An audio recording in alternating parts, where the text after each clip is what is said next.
Bonjour et bienvenue dans ce cours sur les molécules. En partant de l'exemple du paracétamol, on va voir qu'il y a différentes façons de représenter une molécule. Alors notamment, on va s'intéresser au modèle moléculaire, à la formule brute, à la formule développée et enfin à la formule semi-développée.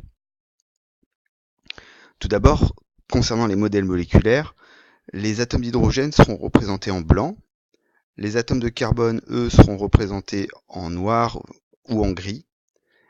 L'oxygène, ce sera rouge, et pour l'azote, ce sera du bleu. L'atome d'hydrogène peut former une seule liaison. Le carbone, pour lui, c'est 4 liaisons. L'oxygène, 2 liaisons. Et enfin, l'azote, 3 liaisons. On va voir ça concrètement sur le paracétamol grâce à la formule brute. La formule brute du paracétamol, c'est C8H9O2N. Ce qui signifie que dans une molécule de paracétamol, il y a 8 atomes de carbone. Les atomes de carbone sont représentés ici en gris. Il y en a bien 1, 2, 3, 4, 5, 6, 7 et 8. Ensuite, l'hydrogène, il y a un numéro 9 qui est indiqué en bas à droite, ce qui veut dire qu'il y a 9 atomes d'hydrogène représentés en blanc. Il y en a 1, 2, 3, 4, 5, 6, 7, 8 et 9 atomes d'hydrogène. De même pour l'oxygène, le 2 qui est là signifie qu'il y a 2 atomes d'oxygène dans la molécule. Il y en a bien 1, 2. Et enfin l'azote représenté en bleu, il se trouve ici. Donc la formule brute, elle va nous renseigner sur la composition de la molécule, c'est-à-dire nous indiquer tous les atomes qui la composent. Passons maintenant à la formule développée. La formule développée de la molécule, pour que ce soit un petit peu plus simple, on va modifier la position du modèle moléculaire, on va le retourner. Voilà, et comme ça, on va se rendre compte que dans la formule développée, on va représenter chacun des atomes par le symbole de son élément, relié par des liaisons. Alors ici, on voit qu'il y a un atome d'hydrogène relié à un oxygène, lui-même relié à un carbone.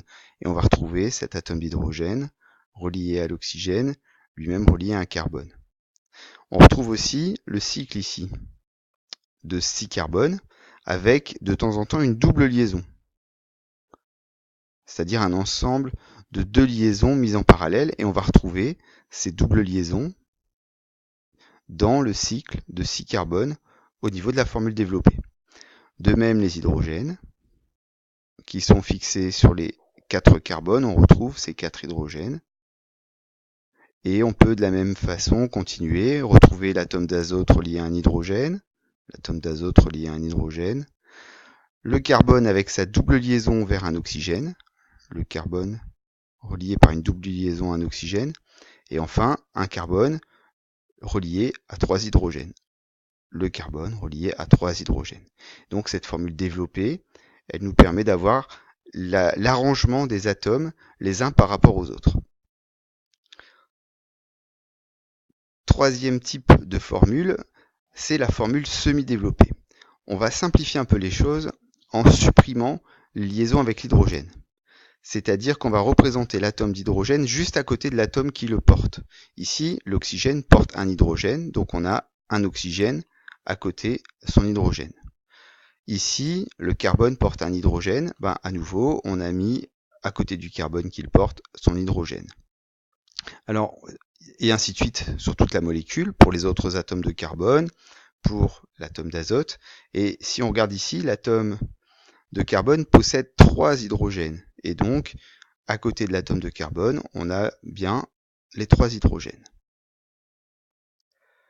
Si on compare maintenant la formule développée et la formule semi-développée, pour passer de l'une à l'autre, il suffit d'enlever les liaisons hydrogènes. Donc si je retire cette liaison avec entre l'oxygène et l'hydrogène, on se retrouve avec un OH ici, et ainsi de suite. À chaque fois, les liaisons hydrogènes sont supprimées et on vient noter à côté du carbone qui les porte l'atome d'hydrogène correspondant.